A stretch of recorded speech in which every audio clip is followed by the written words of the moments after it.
La propiedad intelectual se puede definir de forma muy resumida como un privilegio que otorga un poderoso, normalmente el Estado, y lo hace mediante el uso o la amenaza de la violencia. Y básicamente consiste en otorgarle este privilegio, es decir, un monopolio sobre la explotación de un determinado recurso, sea sobre un producto, una forma de producir, etcétera. Es decir, es algo que se otorga por la fuerza. Y claro, esto tiene determinadas implicaciones éticas, sobre todo, y también económicas, que vamos a abordarla más adelante.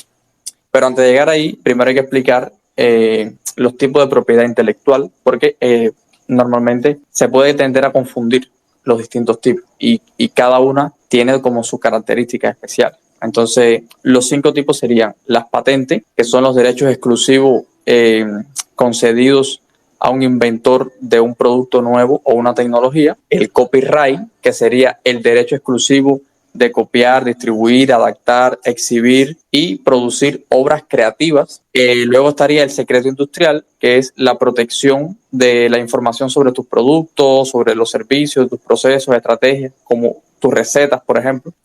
La marca registrada, que es un símbolo único o una palabra usada para representar el negocio, como por ejemplo Coca-Cola, ¿no? Y luego está, y yo creo que esta es la más debatida, en la propiedad sobre la propia imagen, es decir, el derecho que protege tu apariencia externa a las personas y les permite decidir sobre su uso. Por ejemplo, tú no puedes poner la imagen de Messi en tu negocio sin el permiso de Messi, por ejemplo, ¿ya? Entonces, estos serían 5 tipos de propiedades distintas que cada una responde a un campo específico. Ahora, la propiedad intelectual en todas sus variantes, excepto el secreto industrial, que lo veremos ahorita, la propiedad intelectual es una forma de monopolio que restringe la competencia, la innovación y el acceso al conocimiento. Es incompatible con los principios del libertarismo, es decir, con la libertad individual, los derechos de propiedad privada y la economía de mercado. Además, que genera ineficiencias en el mercado porque crea barreras artificiales e incentiva el parasitismo y el rentismo. Esto lo vamos a explicar más adelante. Entonces, la propiedad intelectual está defendida por personas no libertarias, pero también por libertarios. Hay un grupo no muy amplio, pero sí existente, de libertarios que la defienden. Normalmente los que la defienden son o naturalistas o utilitaristas. Ahora, ¿qué es el iusnaturalismo? Bueno, el iusnaturalismo dice que cada persona, por el hecho de ser un ser humano, tiene unos derechos inalienables. Y uno de esos derechos sería el derecho a el fruto de tu trabajo, de lo que tú con tu cuerpo, que es naturalmente tuyo, has producido. Eso es tuyo, te pertenece. Y eso tiene sentido racionalmente, pero entra en conflicto con la propiedad intelectual, porque la propiedad intelectual no es algo que tú crees. Es decir, una idea no es un recurso escaso, no es un bien rival. Es decir, un bien rival se entiende como aquel objeto físico que no puede estar en 2 lugares a la vez o responder a 2 intereses antagonistas o rivales simultáneamente. Una manzana no la puedes tener tú y yo al mismo tiempo. Sin embargo, una idea sí. Tú puedes tener en tu mente la receta de cómo se hace la Coca-Cola y yo también. Es decir, no entra en conflicto. Entonces, por ahí no se justifica el intelectual. Desde el naturalismo, aunque no es correcto, sí se puede justificar el derecho a la apropiación original y a la propiedad privada. Es más o menos racional, ¿no? Pero con la propiedad intelectual tambalea mucho. Y entonces, el otro enfoque, que es el que más utiliza, es el más común, es el utilitarismo. Ahora, según los utilitaristas, el principal objetivo de los derechos de la propiedad intelectual es la maximización del bienestar común. El bienestar común sería el bien para el mayor número de individuos de una población. Es decir, la esencia principal de esta teoría es que los bienes culturales o el progreso industrial tiene un efecto monetario positivo y significativo para las personas, ¿no? Y entonces hay que fomentarlo a través de leyes, a través de monopolios, porque bueno, si crear arte e innovar es bueno para la sociedad y las patentes y los derechos de autor fomentan esto, pues entonces es lógico que existen, ¿no? Lo mismo sería con el tema de los incentivos. Y yo creo que este es el argumento que más yo he escuchado. El tema de que una persona para crear o innovar ya debe recibir su necesidad de recompensa. Y si siente que no la va a recibir, pues entonces se desmotiva a innovar. Entonces es como que necesitas una garantía. Y aunque el éxito no está asegurado, es decir, porque tu propiedad está registrada, no está asegurado el éxito, los utilitaristas defienden que el fracaso es inevitable si quienes no incurren en los costos de inversión pueden apoderarse y reproducir el esfuerzo intelectual de otros. Es decir, si yo me paso un mes para hacer un video en YouTube, por ejemplo, y tratar de monetizarlo, el coste de tiempo y dinero que me lleva a mí hacer ese video a otra persona, simplemente bajándolo y resubiéndolo, lo puede monetizar con mucho menos costes que yo. Incluso si fuera otro producto, como digamos, por ejemplo, la misma Coca-Cola, ¿no? El tiempo en el que tú te demorarías investigando y desarrollando la receta, una persona que viene atrás y la toma y luego se pone a vender Coca-Cola, se ahorra toda esa inversión grandísima que se tuvo que hacer para llegar a ese producto, y con simplemente venderlos más baratos, pues ya tendría asegurado sacarte del mercado, porque bueno, le cuesta menos y lo vende más barato. Entonces eso, desde el punto utilitarista, sería un argumento potente, ¿no? Y luego está el tema de que como que en general, ¿no? Produce beneficio a la sociedad. Como que desde cierto punto de vista, si todo el mundo puede tener su garantía, ¿no? de que puede innovar e innova con seguridad, pues esto repercute en el bienestar de la mayoría de las personas. Aunque, como vamos a ver ahora más adelante, esto lleve derecho, ¿no? Como dijimos al principio, y voy a hacer ahora entonces como la crítica ética a la propiedad intelectual. Como dijimos al principio, la propiedad intelectual es un monopolio otorgado por la amenaza o el uso de la violencia. Entonces, donde quiera que hay una patente o un derecho de autor, detrás hay un ente coercitivo prohibiéndole a las personas utilizar su propiedad y su cuerpo para producir lo que entienda. Claro, aquí se puede argumentar, es que esa idea no era tuya. Bueno, pero es que mi cuerpo sí es mío. Y los recursos con los que yo fabrico las cosas sí son míos también. Y me estás violando mi derecho a usar mi cuerpo y usar mis recursos y a usar una idea que, si bien yo no fui el primero en pensarla, ya yo la tengo en mi cabeza y yo no te la estoy quitando a ti. De hecho, si yo tuviera que pagarle a todas las personas que han sido las primeras en pensar una idea necesaria para lo que yo quiero desarrollar, pues no me alcanzaría el dinero. Para empezar, tendría que pagarle, si quiero escribir un libro, al que inventó el abecedario, al que inventó el español, al que inventó la hoja, el papel, el libro, el lápiz, al que inventó la imprenta, todo.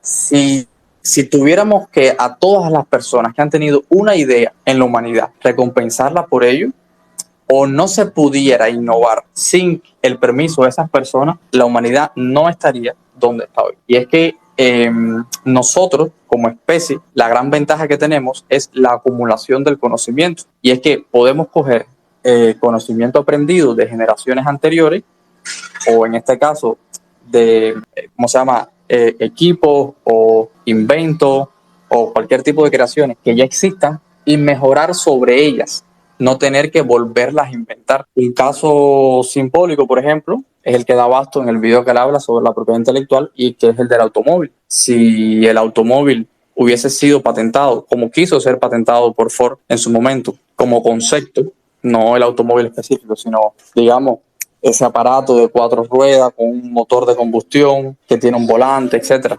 Si esa idea hubiese sido patentada, nadie más hubiese podido trabajar sobre ese concepto para seguir desarrollando el automóvil hasta el día de hoy, donde tendríamos otras variantes que no serían automóviles, quizás serían orugas o con imanes, o tirado como los tranvías por un cordel, etcétera. Pero solamente Ford tendría el monopolio de los autos. Pero así sería con todo.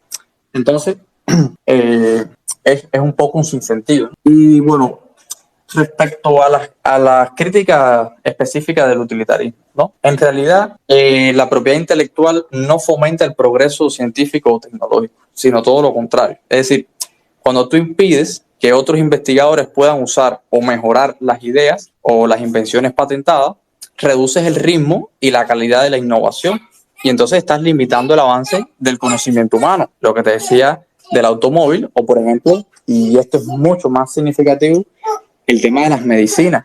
Los medicamentos que se patentan mejorados. Esa misma química pudiera ser mejorada por otras empresas, pero no pueden hacerlo porque como las farmacéuticas tienen ese monopolio, la fuerzan a tener que hacer otro medicamento por otra vía en vez de trabajar sobre el que ya existe y el que ya funciona. Entonces eso está frenando y no solo frenando, sino que estás encareciendo. Y ese es el otro problema, porque cuando tú le ofreces el monopolio a una farmacéutica, por ejemplo, ella se puede permitir poner el precio que le da la gana, aumenta los precios. Entonces eso va contra el propio principio del utilitarismo, porque si lo que tú querías era el bienestar colectivo, el bienestar social, la maximización de la riqueza, donde quiera que tú tengas un monopolio que puede subir los precios indiscriminadamente, estás minimizando ese bienestar social, generando el efecto contrario. Entonces, en realidad, es decir, en realidad las patentes de forma intuitiva, no solo las patentes, la propiedad en general, intelectual en general, de forma intuitiva le asignamos ciertas características, pero que cuando tú lo analizas en la práctica, no solo no son así, sino que es todo lo contrario. Está el tema de el esfuerzo, ¿no? Y la creatividad. Bueno, en realidad la propiedad intelectual desincentiva la creatividad y desincentiva el esfuerzo. Es decir, cuando tú permites que un titular de la propiedad intelectual, o sea, del derecho de autor de una canción, por ejemplo, se aproveche del trabajo ajeno, ¿ya? Estás desincentivando a los creadores. Recientemente, de hecho, no sé si lo conocerán allá en España, pero hay un reggaetonero aquí en Latinoamérica. Yo no, a mí me gusta el reggaetón, pero lo vi en un short de YouTube y me llamó mucho la atención, que se llama Don Omar. Don Omar en su momento fue junto con Daddy Yankee uno de los máximos exponentes de reggaetón. Y yo estaba viendo que él por desconocimiento firmó con una disquera y la disquera se quedó con los derechos de sus canciones y el tipo se pegó en su momento y lo único que pudo ver fueron $10,000 y no tenía derecho a seguir cantando sus canciones, es decir, a cobrar por sus canciones. Todo lo demás se lo va a la disquera y el hombre simplemente dejó de cantar porque no tenía sentido cantar por menos dinero. Y esto es un problema que le pasa a muchísima gente, a muchísimos artistas que le venden su alma al diablo, a derecho de autor y lo secuestran. Jaime Altozano tiene un video muy bueno sobre eso, por cierto. Y no solo eso, ¿cómo tú vas a decir que la propiedad intelectual aumenta la creatividad cuando tú no permites que otros artistas utilicen las creaciones para su propio desarrollo, ¿no? Es decir, no puedes usar melodías de otras personas, no puedes inspirarte, sí, ¿no? Pero no puedes como hacer quizás un cover muy parecido o determinadas cosas que lo que haces es limitar esa expresión. No puedes poner canciones de otras personas en tus videos, por ejemplo, sin permiso, no puedes usar imágenes sin permiso.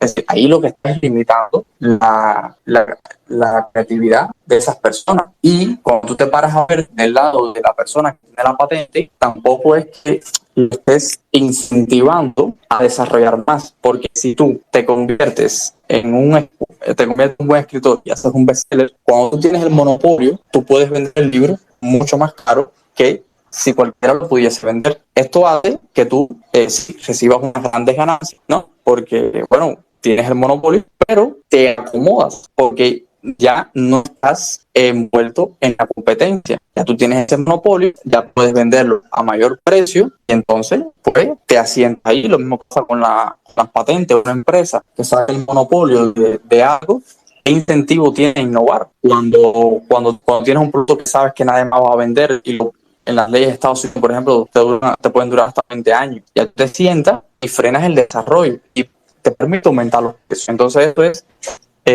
completamente en contra del utilitarismo, porque no estás maximizando el beneficio social, sino que lo estás deteriorando, favoreciendo a unos pocos, ¿ya? Entonces, esa parte también es injustificable. Entonces, Hay otros argumentos, ¿ya? Que es, por ejemplo, el argumento de que lo que estaba diciendo ahorita, que es necesario para recompensar a los creadores, a los inventores. Pero esto es falaz, porque es que ni siquiera la mayoría de los autores o los creadores actúan meramente por motivos. Hay otra forma de recompensarlo sin recurrir a la propiedad intelectual. Es decir, están los mecenazgos, las donaciones, el prestigio que adquiere y la satisfacción personal. Mira, por ponerte un ejemplo, yo no es que sea un gran creador, pero yo me he creado cierta comunidad, ¿no? Tengo 9.000 seguidores, creo. Y yo no estaba ganando nada por eso. Yo no tengo la propiedad intelectual de mis hilos, no tengo la propiedad intelectual de mis memes, no tengo la propiedad intelectual de los memes que les robo a otros, ellos tampoco la tienen. Y aún así, aunque yo no estaba haciendo dinero con eso, yo lo hacía por otros motivos. Es decir, yo creo contenido por el simple hecho de la satisfacción personal que me da el reconocimiento social, llegar a más personas y transmitir mis ideas. Y sin embargo, recientemente activé los mecenazgos y sorprendentemente tengo mecenas. Hay gente que me está donando dinero de gratis. Todo eso sin propiedad intelectual. Es decir, que tú puedes, sin tener un monopolio, ganar dinero sin necesidad de una patente. Y yo soy un come mierda. Hay gente que de verdad tiene talento para las cosas que hace y gana mucho dinero con eso. Puedes ver, por ejemplo, aquí mismo en el ámbito de nosotros, a Rayo. Rayo tiene mecenas también, tiene donadores en su canal de YouTube, tiene monetización en YouTube. Y Rayo es un fiel defensor de abolir la propiedad privada. Él mismo, que tiene sus libros, te invita a piratearlo y a buscarlo por la red y después, si te gusta, pagárselo. Y yo creo que aquí nadie puede negar que a Rayo le va muy bien en lo que hace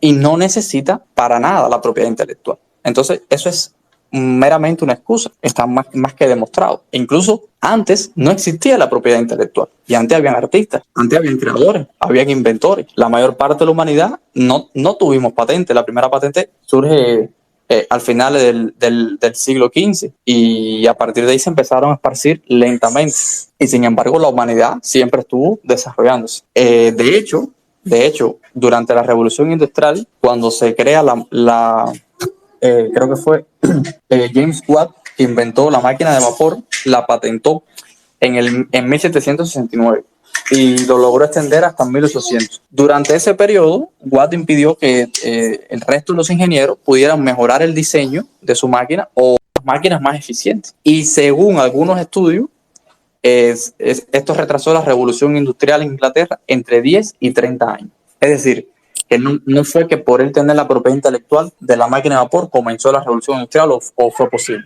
sino que la retrasó, ¿ya? Porque es que no pudieron mejorarla sobre lo que tenían, que es lo que estamos viendo ahorita. Entonces, hay otro argumento que es más bien lógico, ¿no? Sobre que si hay que recompensar a la persona. Y es como que es una petición de principio. Es decir, para justificar la propiedad intelectual se dice que esta es necesaria para recompensar a los creadores e inventores, pero para recompensar a los creadores e inventores se dice que se necesita la propiedad intelectual. Es decir, la necesita para recompensarlo y para recompensarlo la necesita. No tiene ningún sentido. Y entonces, más allá de estos argumentos utilitaristas, que es el gran problema que tiene el utilitarismo, y es que la esencia de la ley es la justicia, no el beneficio social ni económico. Es decir, cuando tú haces una ley, tú la haces en busca de que cada uno tenga lo que se merece, que la ley sea justa, no que la ley beneficie a la sociedad o sea económicamente más ventajosa para una persona. Eso no es la justicia. Entonces, ningún argumento utilitarista, aunque fuese cierto, y hemos visto que no lo son tanto, aunque fuese cierto, no tiene ninguna justificación. Es como que yo diga, bueno, es que esclavizar a estas personas me va a traer un beneficio económico a mí y a la sociedad porque son menos bocas que alimentar con muchas proteínas, le damos comida ¿sabes?, más mala, ahorramos en coste y toda su producción la reinvertimos en la sociedad y económicamente pudiera ser un boom.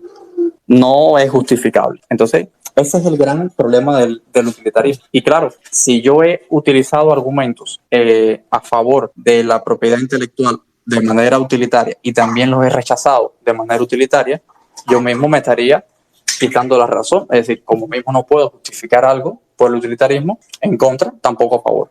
Y entonces cuando viene el enfoque racionalista, que es el enfoque que no es ni en los derechos naturales ni en el utilitarismo, ¿ya? Sino en conclusiones lógicas, objetivas. Entonces, desde el enfoque racionalista se observa que la propiedad intelectual es una contradicción en los términos, ya que, como dije al principio, solo puede haber propiedad sobre cosas escasas y rivales, no sobre ideas o información. La escasez implica que el uso de un bien por parte de una persona excluye el uso por parte de otra. Y la rivalidad implica que el uso de un bien por parte de una persona deteriora el bien para otra. Sin embargo, las ideas y la información no son escasas ni son rivales, ya que se pueden copiar y se pueden compartir sin límite y sin pérdida. Por lo tanto, no pueden ser objeto de propiedad. Es un sinsentido. Es decir, el objetivo de la propiedad es evitar los conflictos por estos bienes escasos y rivales, pero la propiedad no, o sea, la propiedad intelectual no genera un conflicto porque las ideas se pueden compartir, no te afectan. Entonces, no es el objetivo de la propiedad privada restringir las ideas. Además, como decía también antes, la propiedad intelectual es una forma de agresión contra la propiedad legítima, al impedir el uso pacífico y legítimo de los bienes materiales que tienen otras personas. Es decir, yo tengo mi cuerpo, tengo un lápiz que me compré y no tengo permitido escribir un libro simplemente porque el orden de determinadas palabras está registrado por alguien. Pero yo no estoy usando ni el libro, ni el lápiz, ni la mano de esa persona. Estoy usando los míos, mi propiedad. Entonces, para que yo no pueda utilizar mi propiedad, alguien tiene que venir y agredirme y decirme qué puedo yo o no hacer con mi propiedad. Entonces, es una agresión. Por lo tanto, la propiedad intelectual siempre implica el uso de la violencia, o por lo menos la amenaza. Esto, para ilustrarlo, vamos a ver un ejemplo. Por ejemplo, los ebooks, ¿no? Los libros electrónicos.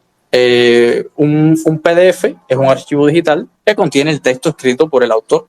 Un libro digital puede ser copiado y distribuido infinitamente sin coste alguno y sin afectar al original. No hay escasez ni rivalidad con el libro original como tal, sino solo en los medios físicos que se usan para almacenarlo o leerlo, como los discos duros, un tablet, etcétera, donde los vaya a ver.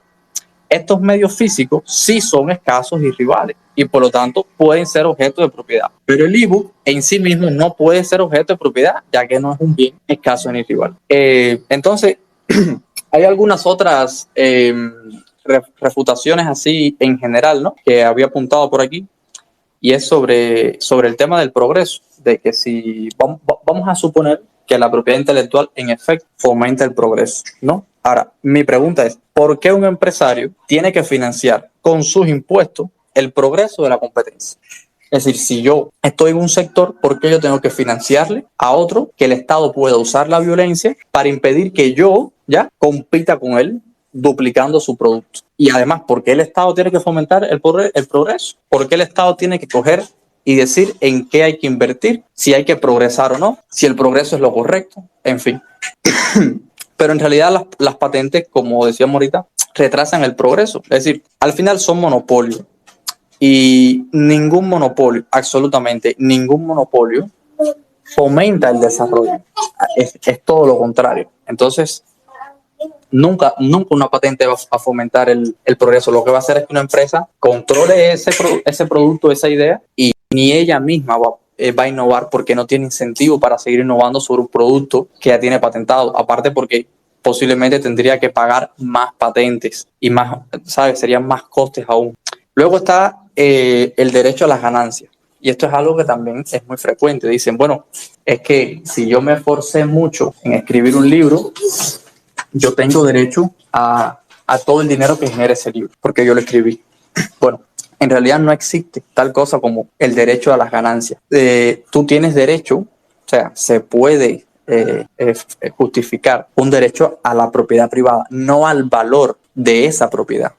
Sobre todo porque el valor es subjetivo. Pero aparte, aunque no lo fuera, tú no puedes obligar a que otras personas paguen un precio determinado o que compren tu producto. Entonces, tú no tienes derecho a una compra que no sea la de ninguna forma. Simplemente es como decir, bueno, todos ustedes ahora me tienen precio. porque yo lo hice y me esforcé mucho. No, si tu libro es una mierda, no lo compro. Y si alguien lo tiene de gratis o más barato, a lo mejor sí lo compro. Y punto. Pero es que, ¿por qué te lo tengo que comprar? Simplemente porque te has esforzado mucho. Es decir, es un pésimo argumento.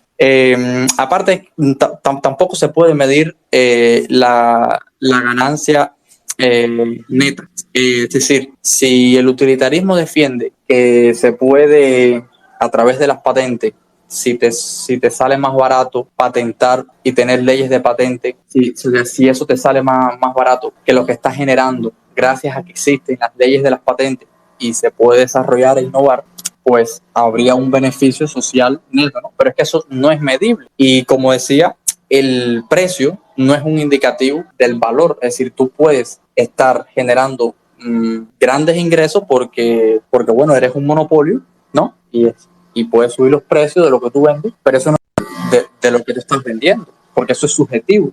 Entonces no lo representa. Entonces no puedes determinar si realmente las patentes generan más de lo que cuestan, porque tener patentes cuesta, ¿no? Hay que pagar al Estado, las leyes, los abogados, etcétera, etcétera. Y es un proceso bastante caro. Luego, no hay ningún estudio econométrico que demuestre concluyentemente tales ganancias netas. Es decir, es una suposición que se hace, pero nadie ha demostrado, no se ha hecho ningún estudio empírico que demuestre, ¿no?, que a través de la patente se crea más riqueza. De hecho, probablemente hubiese más innovación si no existieran las patentes. Es decir, quizás hubiera más dinero disponible para investigación y desarrollo si no se tuviera que gastar en patentes y reclamaciones, porque no son baratas. Y además, como decía antes también, es posible que las empresas tengan más incentivo para innovar si no pueden confiar en un monopolio. Es decir, si tú estás forzado a estar luchando ahí con la competencia, tú no te puedes estancar en un producto. Entonces, esto sería una observación general, ¿no? Y luego hay muchos otros argumentos que salen por ahí, tanto a favor como en contra, y que quería tocar un tema que era el del secreto industrial. Esta es la única forma de propiedad intelectual que es legítima, porque tú no estás utilizando la violencia contra otra persona, tú estás simplemente guardando un secreto. Yo hago una receta de la Lec Cola y no me da la gana de dársela a nadie.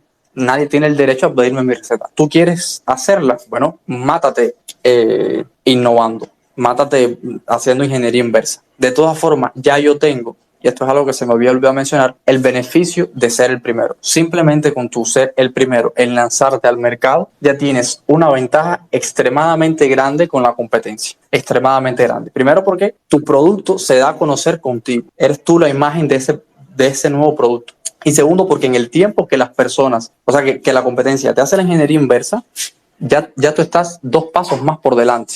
Si no tienes patente, por supuesto. Si tienes patente te acomoda. Pero si no la tienes, tú sacas un producto y cuando los demás empiezan a hacerlo, ya tú estás tirando para adelante. Mira, un ejemplo de esto, clarísimo, es Apple. Apple fue el que inventó el smartphone y no tienen la patente del smartphone. ¿Y quién es Apple hoy? La empresa más valiosa del mundo. Y no necesita, es decir, ellos tienen algunas patentes de algunas cositas sueltas por ahí, ¿no? Pero eso no ha impedido que otras grandes empresas desarrollen teléfonos incluso mucho mejores. Los teléfonos Samsung son mejores que los de Apple en algunos sentidos.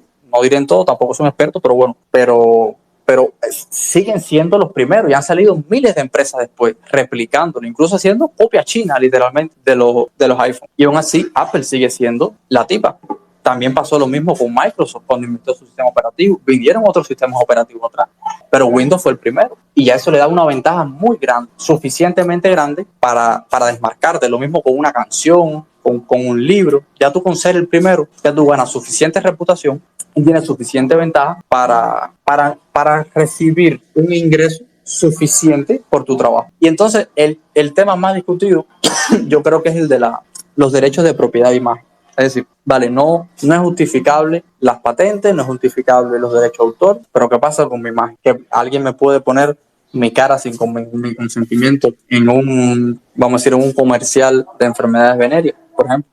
Bueno, aquí hay un tema moral importante y yo no lo voy a negar. Es decir, yo no voy a ser aquí el que diga que eso no afectaría en nada, ¿no? Pero hay que tener en cuenta una cosa que las personas no se plantean, y es que tú no eres dueño de tu imagen, y es que tu imagen, tu reputación, en realidad es una construcción subjetiva de cada individuo que te valora. Por ejemplo, Pedro Sánchez en España es percibido de una forma por algunos españoles y de otra totalmente distinta por otros españoles. Entonces, Pedro Sánchez no tiene el derecho a su imagen. Pedro Sánchez no tiene el derecho a su reputación, porque no le pertenece a él, porque es una idea que está en la cabeza de otra persona. Y por mucho que tú intentes blanquearte, ya hay personas que simplemente te van a seguir viendo de una forma que tú no quieres y no puedes hacer nada para cambiarlo. No tienes derecho a hacerlo. Entonces, racionalmente, no se debería tener el derecho a la propiedad de imagen. Cada persona debe ser libre de hacer con su propiedad lo que quiera. Y si yo con mi propiedad entiendo que debo coger una foto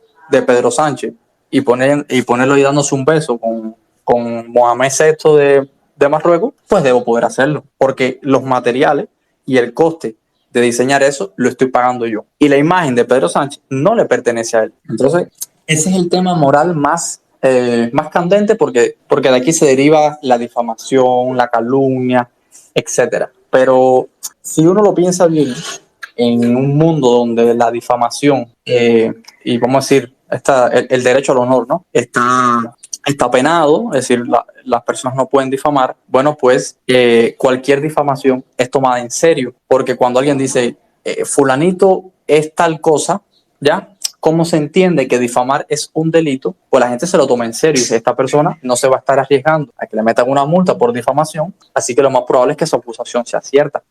Y es lo que sucede. De hecho, los juicios contra difamaciones son comunes. La misma Irene Montero hace unas semanas perdió uno por eso. Y esto es un problema que se solucionaría si tú eliminas ese derecho, por decirlo así. Y es que si difamar no tiene ningún costo y cualquier persona puede difamar, pues entonces ninguna difamación sería tomada en serio a no ser que existan pruebas. Porque si todo el mundo difama, ¿ya? Y no hay consecuencias de ningún tipo, pues la gente va a decir, mira, pues, tú me dices que este es un violador, el otro me dijo que es un asesino, el otro me dijo que es un santo, el otro me dijo que... Pero todo el mundo dice cualquier cosa, no sé a quién creerle, hasta que alguien no me muestre pruebas, pues yo no me lo tomo en serio. Y en los medios de prensa serían así. Los medios de prensa no mostrarían información que no puedan verificar porque simplemente no serían tomados en serio. Lo que pasa es que, como está la estructura ahora mismo, pues sí se les toma en serio, porque se supone, ¿no?, que no se puede difamar, que es un delito. Pero donde todo el mundo puede difamar, pues se pierde el incentivo a hacerlo. No hay mucho que buscar ahí. Entonces, bueno, no me quiero alargar más, porque ya llevo bastante tiempo, la verdad. A lo mejor he divagado un poco, aunque tenías algunos apuntes ahí. Y bueno, esa sería un poco la defensa por encima a la abolición de la propiedad intelectual. Entonces, joven liberal, que al final no me dijiste tu nombre, ¿quieres decir algo ahora? No, la verdad, has dicho todo lo que yo también pensaba decir. Se podría añadir que el origen de la propiedad intelectual nace con la imprenta y nace como para que el gobierno controlase los libros que se imprimen en aquella época y tener a la gente y a su pensamiento controlado. También nombraba lo de la revolución industrial y el motor a vapor. Tiene razón, y lo que hizo eso también fue retrasar el desarrollo de los ferrocarriles, el invento del ferrocarril. Por lo demás, yo creo que está todo dicho. La propiedad intelectual hace más mal que bien y también perjudica a los países más pobres y menos desarrollados, porque estos países podrían copiar los inventos de los países desarrollados, hacerlos más baratos, venderlos ellos y crear su propia riqueza y mejorar los productos. Lo que hoy en día, pues obviamente no pueden hacer porque tienen la propiedad intelectual y no pueden copiar productos exitosos de Estados Unidos, por ejemplo. Y ya está, no se me ocurre decir. Mientras tanto te iba a decir que sobre eso mismo, era algo que se me pasó por alto, el tema de que los países con menos recursos los perjudica la propiedad intelectual y se benefician de no tenerla. Por ejemplo, China ha levantado su economía vendiendo copias literalmente de cualquier cosa. Y para gente que no se pueden permitir un producto original, prefieren eso. Y otro ejemplo sobre lo que pronto voy a sacar un hilo, es porque está muy interesante esto, es el tema del paquete semanal en Cuba. No sé si has oído hablar de él, pero el paquete es un disco de 1 TB que circula toda la semana en Cuba con contenido multimedia pirata de todo tipo, películas, series, aplicaciones, juegos, show, de todo. Ahora, eso es piratería pura, es decir, eso se baja de páginas piratas o de páginas que ya las matrices que conforme al paquete lo pagan, ¿no? Pagan la suscripción a la página, a Netflix, a no sé qué, y lo bajan, pero de ahí para allá lo empiezan a distribuir en una cadena hiper descentralizada, que es como un sistema sanguíneo de arterias, venas y vasos que se extiende desde la capital, donde hay 4 o 5 matrices, y de ahí va bajando por todas las provincias, todos los municipios, hasta el último rincón. Y eso ha creado una cantidad de puestos de trabajo que tú no te puedes imaginar. Aparte que le da a la población acceso a contenido que de otra forma nunca tendrían. Es decir, aquí en Cuba, pagarse Netflix es el mitad del salario mínimo de Cuba. O sea, una locura. Por no hablarte del coste de Internet, que te saldría, ya no te alcanzaría el salario. Sin embargo, estas personas tienen acceso a todo ese contenido que no tendrían de otra forma gracias a eso. Sin embargo, fíjate, las personas que sí se pueden pagar Netflix, que son las personas que tienen familiares afuera o que dentro de Cuba tienen negocio y tienen dinero, se pagan Netflix, porque claro, al tú pagarte Netflix, tienes ventajas que el paquete no te da. O sea, Netflix te lo da más cómodo, te lo da más rápido, lo tienes todo ahí al alcance de tu teléfono. Entonces, ¿qué significa esto? Que cuando tú permites la competencia sin propiedad intelectual, tú haces que un producto que normalmente alguien no consumiría, lo pueda consumir y a su vez no evitas que el que quiere consumir el servicio original lo consuma. Es decir, una cosa no quita la otra. Aparte que, ya te digo, ha creado miles de empleos. Yo mismo antes trabajaba en eso y te puedo decir que yo hace 3 años yo ganaba el doble de lo que gana un médico aquí en Cuba, para que te des una idea de cuánto generaba ese negocio, porque es que es un servicio que se le daba a una población que no tenía acceso a televisión internacional, nada más tenía la televisión, o tiene la televisión cubana, que es una mierda, es entre basura y propaganda, poco más. Y entonces, gracias a eso, pues se crea un servicio que la gente consume porque le hace falta. Entonces, bueno, hay alguien ahí levantando la mano. Si quiere, ya paso la palabra. Muy buenos días.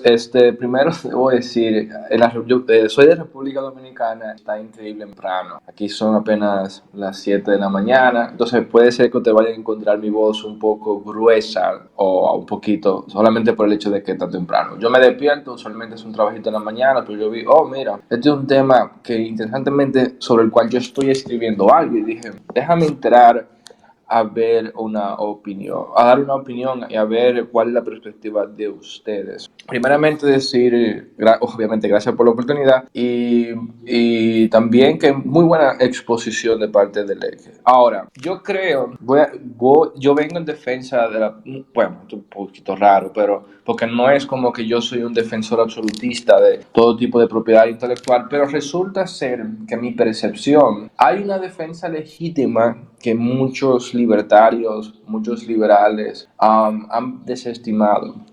Primeramente, ¿se escucha bien? Necesito confirmar si se escucha bien el micrófono porque estoy aquí. ¿No?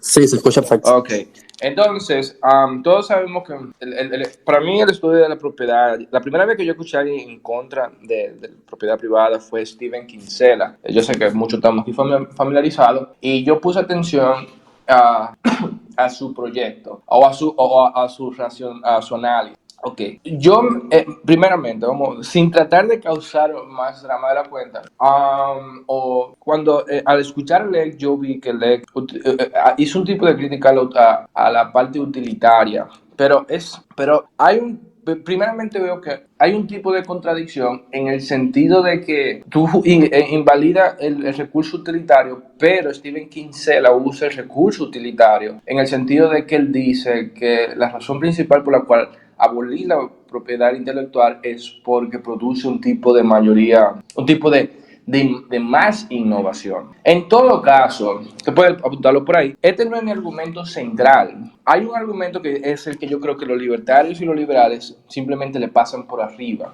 Y tiene que ver realmente con Locke, y tiene que ver realmente en el capitalismo y la propiedad privada. Y yo creo, y lo voy a hacer breve, porque no quiero tampoco abordar demasiado, para ver cuáles serían las respuestas que ustedes darían. La propiedad privada, aquí, para que se entienda bien el argumento, yo estoy tomando como premisa la base de la propiedad intelectual. Aquí voy a tomar como base la propiedad privada para dar a entender de dónde realmente surge una propiedad intelectual y de manera que la defensa que tienen que usar tiene que ser la crítica que tienen que usar debe ser una que pueda sobrevivir a la propiedad privada. Este es el argumento. El argumento es uno que viene de Locke, básicamente, donde él dice que lo que te da derecho, por ejemplo, a la propiedad privada, es el asunto del trabajo. En el sentido de que lo tuyo, tú lo posees como un fruto de tu trabajo. Entonces, la propiedad intelectual surge precisamente de esa naturaleza, de que lo que tú compusiste intelectualmente es fruto de tu trabajo. Y el producto intelectual también es parte del trabajo. Y es lo que te hace tener derecho de tratar la propiedad intelectual como si fuera tal cual una propiedad privada. Y eso te da derecho a exclusividad, derecho a no compartir, pero un derecho tal cual como si fuese una propiedad intelectual. El respeto de que tú tienes el derecho de, por ejemplo, defender tu espacio, por ejemplo, en un territorio, partiendo del derecho a la propiedad privada. Asimismo, tú tienes el derecho tal cual de proteger la propiedad intelectual. Entonces, oye, se me fue el hilo por un momentico ahí a otro tema. Pero esencialmente, hay una línea argumentativa que dice. Entonces, esta es la pregunta que me gustaría hacerle a Lec. ¿Qué él respondería ante eso? Porque lo que el argumento toma como premisa es que la propiedad privada se manifiesta realmente igual. Incluso, es lo que voy a decir, cuando Lec habló de que una empresa o una industria, lo que sea, tiene derecho a proteger los secretos de la empresa, en el momento que tú concedes que esa empresa tiene el derecho de secretear el producto intelectual, si tú concedes que ese es un derecho legítimo, entonces decir que la propiedad, primero reconoce dos cosas, reconoce que si él tiene derecho, entonces hasta cierto sentido tiene un derecho natural tal cual a la propiedad privada, pero sobre la propiedad intelectual. Pero en otro caso, si él tiene derecho a mantener el secreto, entonces socialmente esto le da una característica normativa de prevenir de que las personas violen como si fuera la propiedad privada, violen también la propiedad intelectual. Y obviamente esto queda abierto, por ejemplo, en el tema de la ingeniería inversa que él mismo le refirió, donde él decía que al final va a quedar a disposición de la gente que pueda producir un tipo de ingeniería inversa. Pero resulta ser que aun si nosotros aceptamos lo de la ingeniería inversa, existe la realidad de que fue un derecho sobre propiedad que fue violado. Y existe una pregunta si existe una repercusión de que puede hacer la industria frente a ese que hizo ingeniería inversa, tal cual como si fuera en cualquier sistema orientado por propiedad privada. Entonces, realmente pregunto a Lec qué él respondería a esto. Sí, ¿qué respondería a esto? No sé si se entendió 100% bien y yo estoy completamente dispuesto a explicarlo en una versión más resumida. Sí, a ver, yo entendí bien el punto tuyo y realmente esto fue algo, a lo mejor tú no entraste pero eso yo lo había tocado en el principio, es decir, el argumento lockeano es la justificación y un naturalista, ¿no? Lo que pasa es que los libertarios utilizan el argumento lockeano como herramienta lógica para terminar de desarrollar los derechos de propiedades racionales. Es decir, Locke plantea que por el simple hecho de ser humanos tenemos derecho a nuestro cuerpo y como nuestro cuerpo es nuestro, pues también tenemos derecho a lo que al mezclar con él creamos. Esto tiene todo el sentido. Lo que pasa es que esto omite una parte muy importante y es que primero la propiedad privada surge como una respuesta a un problema y este es el problema de los bienes rivales o bienes escasos. Un bien rival es aquel que no puede estar en dos lugares a la vez o responder a dos intereses simultáneos. Por ejemplo, el teléfono que tú tienes ahora mismo, yo no lo puedo tener, ni viceversa. Pero esta idea de la propiedad lockeana que tú has dado, ya yo la tengo en mi cabeza. y también la tienes tú y también la tienen todas las personas que están en este space. Por lo tanto, no existe ningún conflicto con respecto a las ideas. Entonces, si no existe un conflicto, no hace falta prohibir el acceso a esa idea, ya que cuando tú prohíbes el acceso a esa idea, lo que estás haciendo es No sé si... Dime. No, disculpa, fue que por un momento se te fue el hilo. Pero si tú me permites, porque, bueno, si tú me permites, el principio del conflicto surge simplemente del hecho de que yo no quiero intelectualmente yo no quiero que tú poseas algo que intelectualmente es mío. Eso por un lado. Por otro lado, el concepto, que aquí se va a poner un poquito difícil porque aquí estamos transfiriéndonos al tema al tema de la propiedad privada, pero la pregunta realmente surge de que si ok, déjame cómo lo ilustro. Ok, bueno, yo supongo que lo que tú dices, que bajo la concepción de una propiedad privada que tiene su premisa en la escasez, en el hecho de que como un medio de administración de la casa, tú lo que consideras básicamente es que bajo esa concepción no existe un tipo de problema con respecto a la propiedad. No existe algo que valide la propiedad intelectual. Eso es lo que yo creo que lo que tú me quisiste dejar dicho. Pero bueno, si esa es tu concepción de la propiedad privada, yo puedo entender. Pero hay gente que dice, por ejemplo, que el inventor, que el investigador, y fabricaron algo, una innovación. O sea, el sustento de tu argumento es básicamente que no importa realmente que él haya hecho esa innovación, que él no tiene derecho a privatizarla por el hecho. Eso es lo que tú me estás diciendo básicamente, que un inventor no tiene derecho a privatizarla por el simple hecho de que realmente la idea como tal y la réplica del material no produce una escasez. Esa defensa. Sí, lo que voy a ampliarlo un poquito en el sentido de que cuando tú hablas, lo que eso implica es agredir la propiedad de otros. Porque cuando tú guardas un secreto industrial, ¿ya? Tú no estás invadiendo la propiedad de otro. Tú estás protegiendo una información que es tuya, que tú la tienes en tu cabeza, y al no dársela a alguien, ¿ya? Tú no estás invadiéndolo. Pero si esa idea ya se conoce, para que esas personas no la reproduzcan utilizando su propiedad, tú tienes que agredirlos y prohibirles que ellos utilicen su propiedad privada, creando así un conflicto por recursos escasos. Una preguntita que ya con esto puedo cedo. Por ejemplo, eso aplica también, por ejemplo, al concepto como que un autor fabrica qué sé yo, Harry Potter, ¿cómo se llama? Un IP, bueno, eso incluye la fabricación de cosas como historias. Es decir, un autor tampoco tendría derecho a privatizar sus historias. Partiendo de tu exposición, obviamente yo sé que la respuesta es que no. Pero entonces mi pregunta es, ¿el trabajo como tal no produce ningún tipo de mérito sobre lo que puede ser al final tuyo? Imagínate que yo cojo un pico y me pongo a cavar un hueco en el patio de mi casa. Y cavo todos los días 10 metros y subo y me mato. Y después por las tardes lo tapo. Ahí hay un trabajo y un esfuerzo. Ahora imagínate que yo salgo para la calle y le empiezo a exigir a las personas que me paguen por ello. ¿Tengo derecho a que alguien me pague solamente por haberme esforzado? No. Las personas pagan por algo que reciben algo que les es útil, ¿ya? De alguna forma. No por el esfuerzo de la otra persona. Para nada importa el esfuerzo de una persona. De hecho, el capitalista ya genera ingresos prácticamente sin esfuerzo. Cuando tú coges y metes dinero en una acción, tú no estás esforzándote más allá de la transacción que hoy en día se hace por una aplicación. Y sin embargo, estás generando ingresos. Por lo tanto, eso es vamos a decir, una teoría marxista de que tu fuerza de trabajo implica el valor, o sea, de tu fuerza de trabajo se deduce el valor de lo que tú estás vendiendo. Y eso no es así, no es así.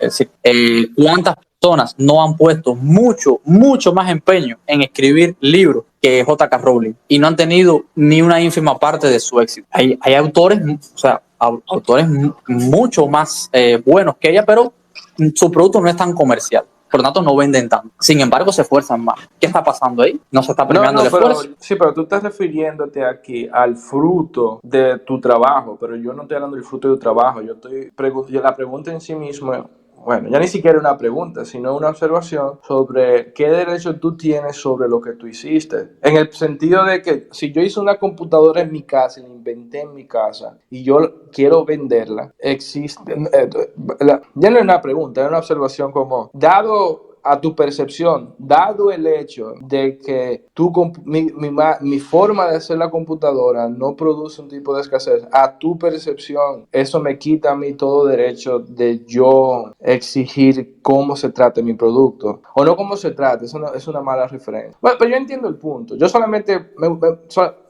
que lo que digo es la implicación de lo que tu respuesta implica es es replantearse una percepción sobre lo que es propiedad basado en el fenómeno del escasez. Entonces, básicamente, tú consideras ilegítimo, por ejemplo, la percepción de gente como Locke sobre el asunto de que el trabajo es básicamente lo que te da derecho sobre la propiedad. Tú básicamente lo descartas completamente ese argumento. No lo descarto completamente. Sí, sí te da derecho, sí te da derecho cuando tú trabajaste sobre un recurso del que te apropiaste de forma legítima y te da derecho a ese recurso, ¿ya? Es decir, si yo voy a tu casa y me meto en tu casa y cojo herramientas tuyas y con tus herramientas y tus materiales construyo una silla y me la llevo, por simplemente yo haber mezclado mi trabajo con tus materiales, no hacen que tus materiales sean míos. De ser así, cualquier persona que trabaje con algo se convierte automáticamente en su dueño, y el que trabaja después en lo mismo, imagínate un auto, iría cambiando de dueño a medida que avanza en la cadena de montaje, y no es así. Entonces, Pero, mezclar el... Sí. no, eso que tocaba en cierto sentido me suena de igual forma a la crítica, bueno, precisamente a lo que le da valor a la propiedad intelectual, porque porque lo que tú estás estableciendo como base es algo que se refleja precisamente en el fenómeno de la intelectualidad, en el sentido de, ustedes tienen derecho realmente porque ustedes pueden hacer ingeniería inversa, utilizar como algo que yo considero que es una patente, porque tú repito, no sin causar estrago ni nada, pero yo estoy escuchando, te escucho, y precisamente lo que tú estás diciendo es lo que me da a mí el valor de proteger la propiedad privada, precisamente cosas como ingeniería inversa o copia, porque yo elaboré el producto y el hecho de que tú puedas copiarlo no es lo que te dará derecho al producto, esa es la defensa original. Entonces, me encuentro un poquito conflictivo en el sentido de que tú lo aceptes en unos casos y en otros no, porque si el argumento es válido, el argumento puede se extrapola de una forma normativa y abarca el fenómeno completo como tal. Claro, pero el problema es que cuando yo lo estoy defendiendo para uno y para otro, yo hago la distinción, y es que la propiedad privada es aplicable solamente a los recursos escasos, es decir, no puedes usar la misma lógica para una idea que para un objeto físico, porque son cosas distintas, ontológicamente ¿sabes? Dos cosas aparte. Entiendo. Es decir, ya te digo, una silla o la tienes tú en tu casa o la tengo yo en la mía, pero la idea de cómo fabricar esa silla la puedes tener tú y la puedo tener yo. Entonces, mira, con el tema del libro, yo te quería decir, hay una cosa que no estás teniendo en cuenta, y es que cuando alguien escribe un libro, se puede decir, no, que ese libro es fruto de su trabajo, pero estás ignorando que la propiedad intelectual no es el resultado de un proceso individual, sino que se basa en el conocimiento previo y compartido de la humanidad. Es decir, no se le puede atribuir el mérito exclusivo al creador o al inventor, sino que se tiene que reconocer la contribución social y colectiva a la producción intelectual. Es decir, J.K. Rowling no inventó el concepto de castillo, de magia, de hechicero, de varita, de nada de eso lo inventó ella. Todas esas fueron ideas de otras personas, e incluso el propio inglés en el que escribió su libro fueron construcciones de millones de posibles, que todas esas ideas fueron confluyendo en su mente para formar una cosa nueva. Entonces no es resultado exclusivo de su mente. Eso es descartando el punto de que no es justificable hasta que no reproduzca tu idea, ¿no? Viendo eso, ya te estoy demostrando que cuando alguien escribe un libro, ni siquiera es fruto exclusivo de su trabajo. Tendrías tú que entonces, para tú defender que otros no utilicen tus ideas para lucrarse con ellos, pues entonces tendrías que pagarle a todas las personas o todos los herederos de las personas que contribuyeron a que tú puedas haber escrito ese libro. desde el que inventó el idioma hasta que inventó el concepto de castillo, de magia, de varita, de todo eso. Entonces, cuando vienes a ver, es un sinsentido, no es como funciona la humanidad. La humanidad funciona con el conocimiento acumulado, Sí, ya, que se va modificando. entiendo, sí, muchas gracias. No, ya realmente tengo que irme, tengo que irme a trabajar, quería tomar un momentico, pero muchas gracias. Sí, yo entendí tu punto. Muchas gracias por la respuesta, Alex. Pasen feliz resto del día. Ok, gracias a ti por participar. Si alguien quiere levantar la mano y seguir debatiendo con algo, puede hacerlo. Si no, joven liberal, ¿querías decir algo? No, yo creo que ya está, no se puede añadir mucho más. Bueno, yo también quería aclarar, porque al final él me había interrumpido ahí un momentico y no pude terminar de defender la propiedad privada de forma racional, ¿no? Y es que el problema es que o sea, él invoca al argumento lockeano, que es algo que se ha utilizado, que nosotros los ANCAPs utilizamos por determinadas conclusiones lógicas, pero es que no todas las conclusiones lógicas del argumento lockeano son correctas. Hay algunas que sí lo son y otras que no. Por ejemplo, esto de mezclar el trabajo con cualquier cosa y que se convierta en tuyo, no es así, ni la propiedad intelectual tampoco. Solamente aquello que es apropiado de forma original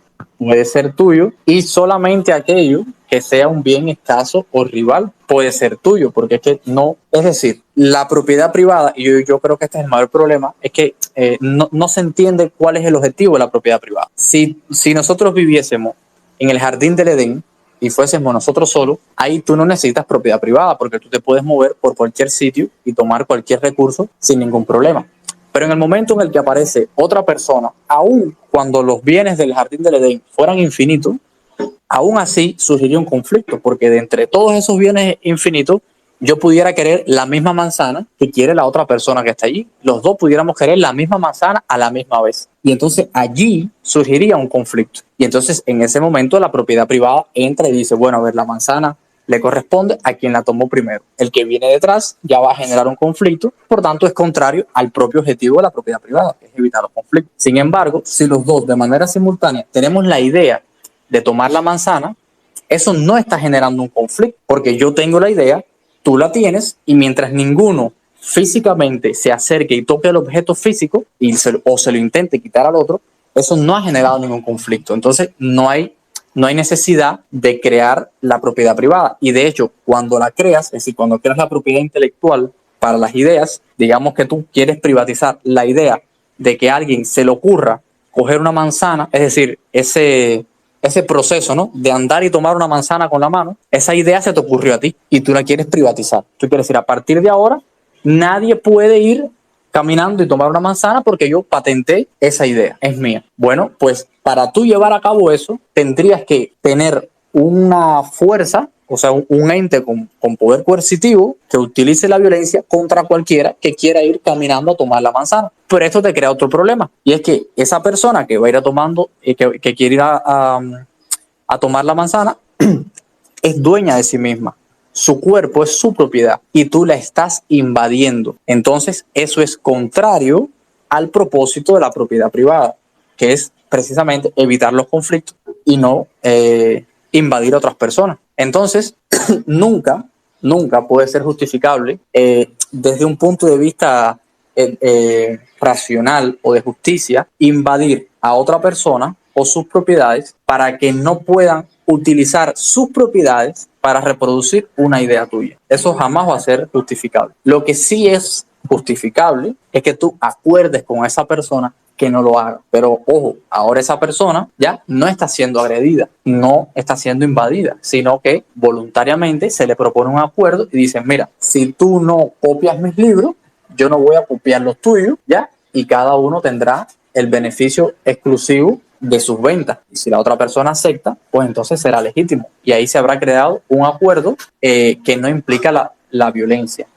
que es el objetivo precisamente de la propiedad privada. Yo no te oigo. Sí, yo me voy a mutear, no sé si alguien más quería hablar. Ah, vale. Bueno, a ver, si nadie más tiene preguntas, podemos ir cerrando o si tú querías decir algo más o liberar. No, lo único que diría, cuando tú estás hablando de la piratería de películas y todo esto por internet, también aquí en España, antes, hace tiempo, se veían anuncios de no pirates películas, no sé qué, vas a acabar con la cultura, como si pudieses, pirateando una película, terminar con toda una industria millonaria.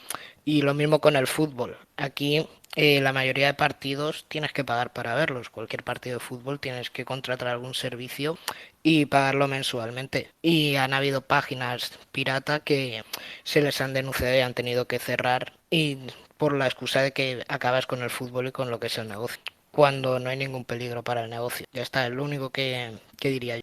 Claro, es que precisamente esa excusa, fíjate, no es menos cierto si, por ejemplo, cualquier persona de repente pudiera comercializar los partidos de fútbol, no es menos cierto que los ingresos de quien ostenta el monopolio ahora disminuirían, ¿no? Pero imagínate que llevamos ese razonamiento a cualquier otra área. Imagínate que te digo, bueno, es que ese señor que vende pescado, si yo no le doy el monopolio de la pesca en su pueblo, pues entonces no estaría haciendo todo el dinero que puede hacer y sus competidores se están llevando parte de un dinero que pudiera ser de él. Y con ese argumento puedes justificar la existencia de todos los monopolios y empezar a otorgar, como en la época mercantilista, ya que los estados empezaban a otorgar los monopolios de explotación a determinadas compañías, a determinados inventores, y básicamente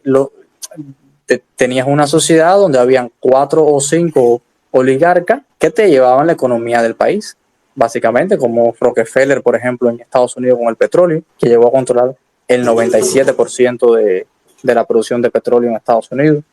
Y cosas así, o la United Fruit Company, que tengo un hilo de ella, que básicamente fue la que inventó el término República Bananera, también tenía un monopolio y por la fuerza le prohibía a otras personas entrar y tumbaba gobierno y de todo. Y entonces, bueno, cuando tú preguntas qué diferencia habría entre que una persona pueda tener el monopolio de una pescadería a que tenga el monopolio de los derechos de imagen de un partido de fútbol, pues no te lo van a saber explicar. Es decir, si está bien que monopolices el partido de fútbol, entonces tiene que estar bien que monopolices la economía entera porque el objetivo es el mismo, no causarle pérdidas al propietario. Es decir, con el negocio no vas a acabar porque ¿sabes? Hay varias ligas, hay varios canales, hay varios servicios de streaming y aunque tú le debilites los ingresos a uno, pues no por eso va a dejar de existir, ¿sabes? De hecho, si existen si existen tantos competidores de cadenas de televisión y todo esto que se pelean por los derechos de imagen del mundial o cosas así o de la liga, es porque hay mucho dinero ahí. Entonces, por tu piratearlo no te lo vas a llevar. Y aparte, todo el mundo no quiere piratear. Lo que sí quieren pagar lo que creen que cuesta su producto, ya sea por recibir determinadas ventajas, como por ejemplo lo que te decía de Netflix, que Netflix aquí te da ventajas que el paquete no tiene, ya sea por esas ventajas o en agradecimiento, como las personas que a Juan Ramón Rayo le donan dinero y le mandan los superchats y todas esas cosas, simplemente por agradecimiento a su trabajo o a su libro, que se lo piratean y después le donan, básicamente. Entonces, eso yo creo que no tiene mucho sentido el argumento ese. Pero no sé si querías decir algo más. ¿Alguien quiere pedir la palabra? Hola. Hola. Hola, muy buenas. Sí, hola, se te escucha bien. Perfecto. Nada, primero, oye, muchas gracias por el espacio este que estás haciendo. Un saludo al anfitrión y Lec también, que somos paisanos, yo soy cubano, viviendo en España hace mucho tiempo ya. La pregunta, Lec, fíjate que, o sea, yo soy muy seguidor de las ideas liberales y demás, pero en este caso quiero ser un poco de abogado del diablo en el tema que comentabas tú, de que, bueno, que te hicieran alguna propuesta con una visión contraria. Y era a lo que comentabas respecto a las patentes de las grandes farmacéuticas. ¿No crees que quitando las patentes se quitaría también el incentivo por el desarrollar nuevos medicamentos? O sea, a lo que voy, una farmacéutica como negocio como tal es muy complicado en el sentido de que cuando empiezan a hacer la investigación, el desarrollo del medicamento, hasta que buscan la aprobación del medicamento que tiene que pasar, como lo vimos hace poco con las vacunas del COVID, ¿no? Tiene que pasar fase 1, fase 2, fase 3 y sucesivamente. ¿Qué es lo que sucede? Que durante ese tiempo, o sea, el caso del COVID no es un ejemplo muy fehaciente porque realmente los medicamentos pueden pasar 5, 6, hasta 10 años hasta que pasan todas esas pruebas y se aprueba finalmente para la venta. Entonces una farmacéutica asume costos millonarios hasta lograr un medicamento. Entonces, si al final no tiene una patente de la que poder lucrar todo el gasto que tuvo, desincentiva completamente el desarrollo y pues a lo mejor no tendríamos ni vacuna de COVID, ni tendríamos la penicilina, ni muchas cosas que se hayan desarrollado. En este caso la penicilina no, porque es mucho más antiguo, ¿no? Pero es un ejemplo. Entonces, era un poco por hacer este comentario, digamos, como te digo, ¿no? Un poco por buscar algo contraposición a lo que decía, pero vamos, que como te comento, soy muy seguidor de la idea liberal. Gracias, Alex. Gracias, Alex. Realmente es una pregunta muy interesante. Y la verdad es que las implicaciones no son tan sencillas para llegar al fondo del asunto. Lo primero que tenemos que tener en cuenta es que el proceso de crear medicamentos es caro, producto de las regulaciones del Estado y las mismas patentes. Yo le explicaba ahorita, por ejemplo, cuando tú desarrollas un medicamento para, no sé, vamos a decir, para la viruela y tú lo patentas, ya nadie que quiera desarrollar un medicamento para la viruela puede utilizar la fórmula tuya. Entonces tiene que inventar otra. Y a diferencia de lo que es más eficiente, que es tomar la fórmula original e irla mejorando poco a poco, tienes que empezar a inventar la rueda desde cero. Y eso evidentemente es mucho más caro. Y todo el proceso de investigación es desde cero de nuevo. O vaya, ponle que sea un 50%, porque hay un 50% que puedes hacer sin violar la patente, pero todo lo otro lo tienes que costear tú. Es decir, la misma patente encarece el desarrollo. No es que la patente te garantice unos mayores ingresos porque tus costes son altos y necesitas la patente. No, es que tus costes son tan altos producto a la patente. Además, como mismo una empresa rival te puede copiar tu patente haciendo ingeniería inversa, bueno, tu patente no, tu fórmula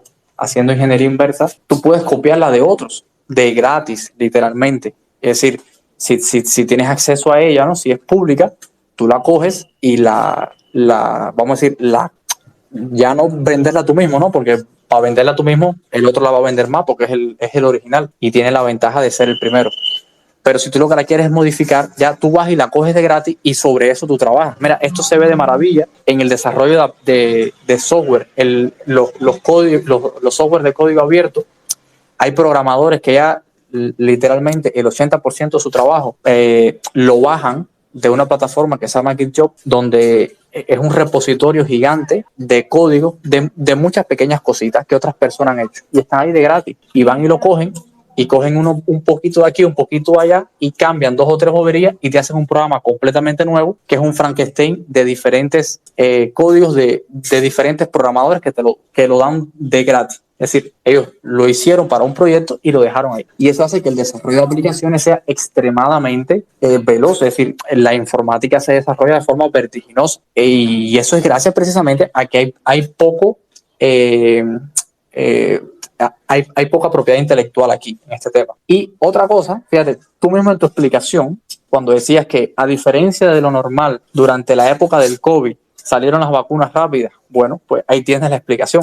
Normalmente las vacunas no salen tan rápido porque el Estado te pone miles de regulaciones y miles de controles para que algo pueda salir. Sin embargo, se vio que en 2 años o 1 año y piquito salieron 3, 4 o 5 vacunas que cumplían su función. No vamos a decir que fueran las mejores vacunas del mundo, pero cumplieron su función. ¿Qué pasó? Bueno, el Estado relajó las regulaciones, simplemente. Y eso hace que las cosas salgan más rápido, evidentemente. ¿Que pueden ser más inseguras? Mira, eso es una cosa de riesgo del propio usuario y de incentivo de la empresa. Me explico. Las personas tienen diferente aversión al riesgo. Hay gente que no se quiso poner la vacuna del COVID y hasta el día de hoy no se la han puesto porque no se quieren arriesgar a un producto que, en su opinión, es inseguro. Sin embargo, hay muchas personas que sí se la pusieron. De hecho, la mayoría de las personas no le pasó nada. Yo hasta ahora no estoy seguro de que la vacuna sea perjudicial o que haya sido un gran éxito. Yo pienso que fue una cosa media, con algunos efectos negativos, muy escasos, nada para tener en cuenta, pero que cumplió su objetivo. Vaya, no con sobresaliente, pero que cumplió su objetivo. Pero hay personas que